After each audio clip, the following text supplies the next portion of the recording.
Order অপশনে যাওয়ার পরে আমরা একটু নিচের দিকে আসি। এই যে দেখুন আমার কিন্তু 1 GB ব্যান্ডউইথ রয়েছে। তো এখানে ব্যবহার করার জন্য আমরা এই অপশনটা দেখতে পাইতেছি। এখান থেকে আপনারা যে কোনো একটা নাম দিবেন।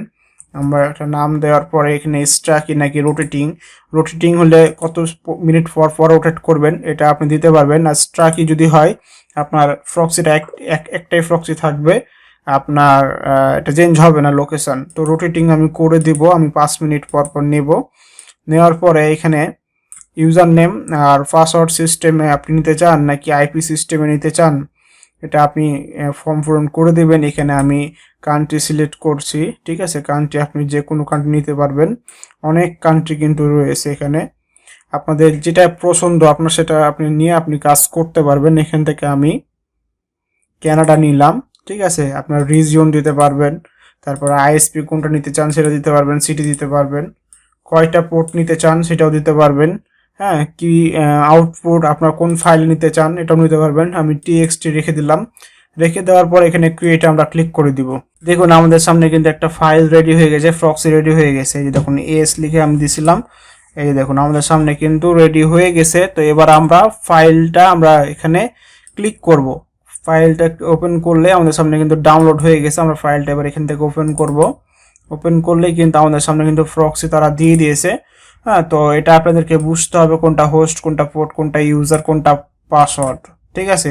তো আমাদের যে জিমেল চিহ্নটা দেওয়া আছে না @ এটা আপনারা কেটে দিবেন, কেটে দিয়ে আপনারা স্পেস দিবেন। এটা হচ্ছে আপনাদের host.com পর্যন্ত, আর হচ্ছে 10,000 এটা হচ্ছে পোর্ট, ঠিক আছে। তো আপনারা ক্লোনটা কেটে দিবেন, ক্লোনটা কেটে আবার দিবেন, স্পেস দিবেন। আর এটা হচ্ছে আপনাদের ইউজার আর এটা হচ্ছে পাসওয়ার্ড, ঠিক আছে। আবার ক্লোনটা কেটে দিতে হয় মধ্যেখানের, দেন আবার স্পেস দিবেন। তো আমি একটু সাজাই নিই। এটা পাসওয়ার্ড, ওকে। দেন এটা হচ্ছে ইউজার, দেন এটা হচ্ছে হোস্ট,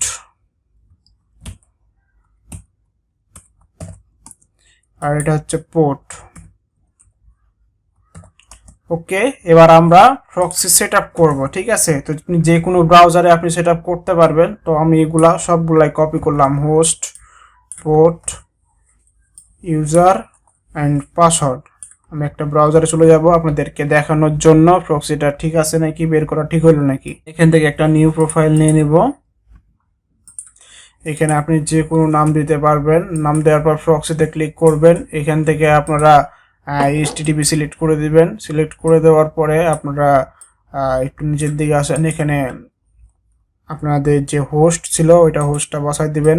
পোর্টের জায়গায় পোর্টটা বসাই দিতে হবে।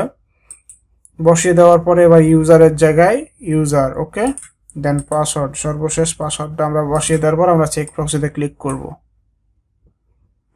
দেখুন আমাদের প্রক্সিটা একদম ঠিক আছে। হ্যাঁ, তো এবার আমাদের এই অনেক কিছু কিন্তু এখানে এডিট করার প্রয়োজন হয়, আমি এগুলো আর বেশি দেখাচ্ছি না। তো আমরা এখানে ওকেতে ক্লিক করে দেব, ঠিক আছে। তো এবার আমরা রান করব। রান করার জন্য এখানে ওপেনে ক্লিক করব, ঠিক আছে। রান করে আমরা এবার প্রক্সিটা আপনাদের সামনে চেক করে দেখাবো।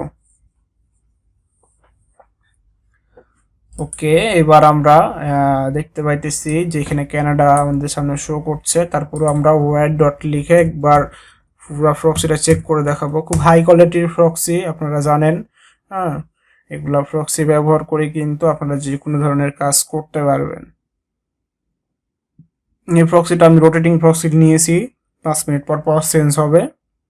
তো আপনারা চাইলে আপনাদের টাইম বাড়াইতে পারবেন বা স্টাকি করতে পারবেন। দেখুন আমাদের কিন্তু এখানে কানাডার প্রক্সি খুব ভালো একটা আইএসপি দিচ্ছে, 100% দেখাচ্ছে। হ্যাঁ, খুব ভালো আইপি, ভালো ব্রাউজার। আপনারা চাইলে নিরাপদে সেলফ সাইন আপের কাজগুলো কিন্তু করতে পারবেন এগুলা প্রক্সি দিয়ে। খুব ভালো মানের কিন্তু প্রক্সি এগুলা ভাই, ঠিক আছে।